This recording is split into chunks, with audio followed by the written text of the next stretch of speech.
Hi, my name is Tony Arnold-McFarland, and I am facilitating online discussion for the Gospel Music One Sound Project.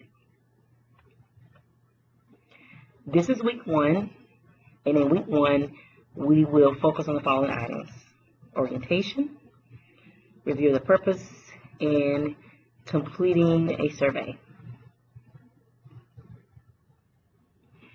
Now, more specifically, this is what the agenda looks like for week one. We will cover in this brief presentation a review of the online discussion process. We'll discuss the purpose of this project, understand what the meaning of Gospel Music One Sound is, the problem addressed by my doctoral work, and the vision of ultimate worship from the scriptures. And then by the 7th, November the 7th, I'd like for you to complete a pre-test survey that will be posted tonight. Also, I want you to go ahead and put on your calendars, if you are in the Raleigh-Durham area, the November the 20th through the 21st on-site activity. And this is what it is.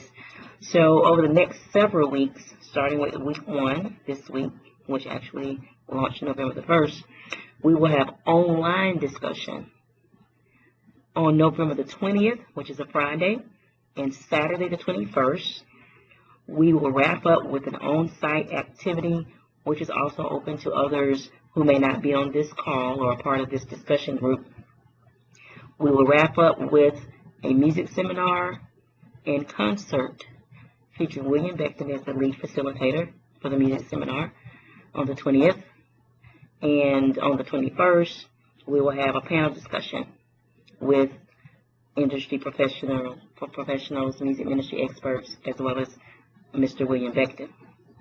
And then at 5 o'clock that day, there will be a concert featuring my group, Bless You in the Group, as well as other local artists.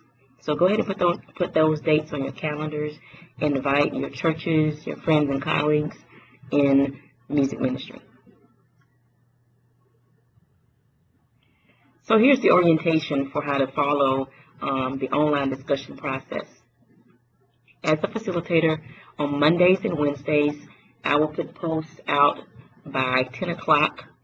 You don't have to log in at that time. You can respond on your own time, as long as you get your responses in by Saturday of the same week at 11:59 p.m. Technically, that's midnight.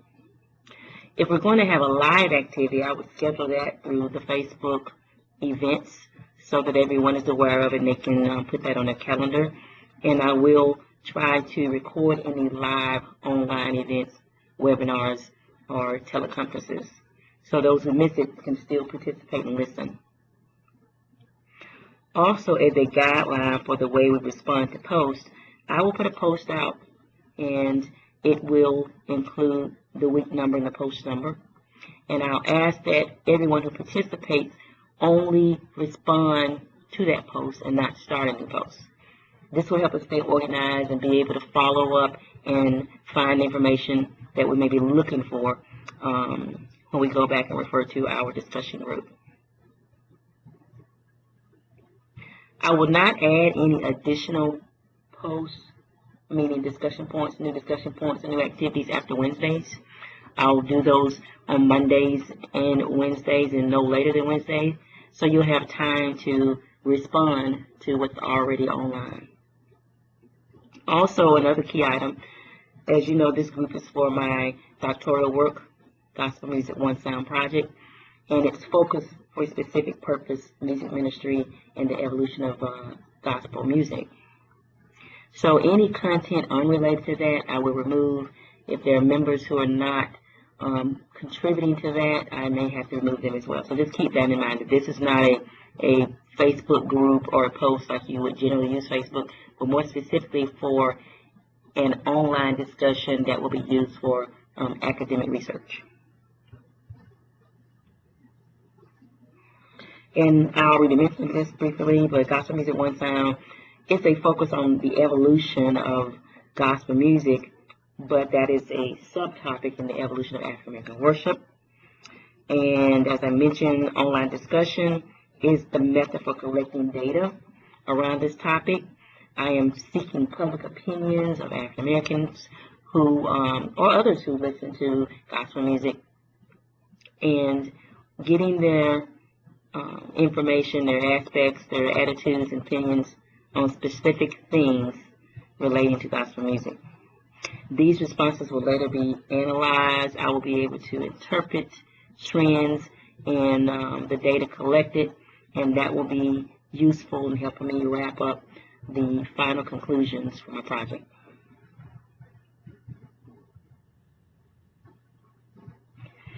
So why am I doing this? What is the reason and the purpose for Gospel Music One Sound? The main purpose is to unify the church music ministry and the gospel music industry.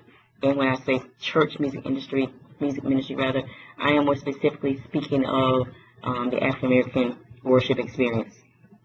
And we will do this by addressing issues, challenges that are brought to the table in forefront of this discussion, as well as those that may be added when we meet on November 20th and 21st.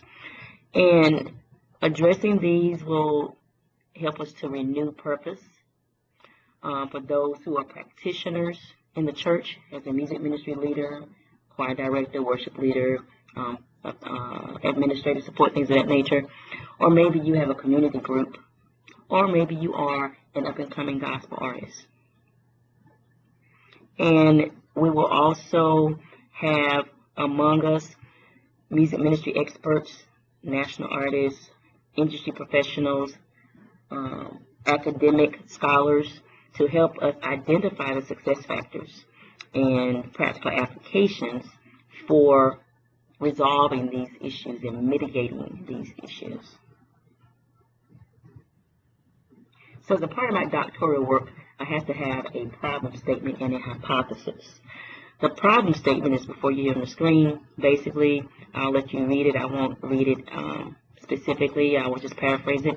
But my focus is on the independent gospel artists and their challenge of having to balance ministry and the demands of the music industry. And if you're not that knowledgeable about how things happen in the music industry, this would be a good time to learn that, to become aware of the business side of the industry and how that can sometimes create some compromise for a Christian, either a Christian as a secular artist, a Christian as a gospel artist. And as a disciple of Christ, we are expected to spread the gospel. And as a musician, you're expected to do that through song. And you're expected to do that without compromising to what would be seen as secular appeal or mainstream appeal. That doesn't always fit so perfectly in the industry. And these are some things that we'll talk more about. And this is the problem that my doctoral work is going to dive into. Now, the hypothesis, I'm going to hold out on that a little bit because the information that you are providing me is helping me to test the hypothesis. So I'll share that with you guys in a couple of weeks. So what is the meaning of the term gospel music one sound? If you go into 2 Chronicles 5, 13 through 14 rather, you will see a scripture there that discusses the visual of effective music ministry when it is on one accord, spiritually and in the natural. And that is the hope of this project, is to bring together the church music ministry and the creativity of the gospel artists so that we can be on one accord in these two platforms for ministry. And here is the scriptural reference here. This is what I am referring to as the ultimate worship experience. You have the singing and the instrumentation on one accord. There's no competition and trying to outdo each other. There's no self-glorification. All praise goes to our Father. All praise goes to the Lord. And as a result of our unified lifting of the Lord and giving Him glory, the presence of the Lord dwells among us and dwells in the house. And that's what this scripture is referring to. So this is the ultimate goal. This is what we should reach for. This is what we should strive for as musicians, as psalmists, as disciples of Christ as musicians for the gospel. And as I mentioned earlier, there will be a survey that will help us dive further into you individually, into your minds and thoughts and attitudes. That information will not be shared with others. We will just kind of share that across the board as I see trends in the way people are thinking and their thought pattern. And there is no wrong answer. The only wrong answer is one that's not a truthful answer. So if it is your honest opinion and your honest thought, that is the right answer. And for those of you that are seeing this for the first time maybe, if you're interested in joining our research and our online discussion, you can officially register by going to gospelmusicOneSoundResearch.eventbrite.com. The Facebook group is the platform in which we will actually conduct our discussion. Again, there's no specific time that you have to be online. We will have some activities that have times and dates, but that will be broadcast on Facebook. If you miss it, it will be recorded and you can still participate. Just get your responses submitted for that week's discussion by Saturday at 11:59 p.m. And here's my contact information. If you have further questions on the process, if you have further questions on the purpose and on the meaning and what I am asking of those of you that have taken your valuable time to participate, feel free to contact me. Here's my number and my email address. Thank you for your time.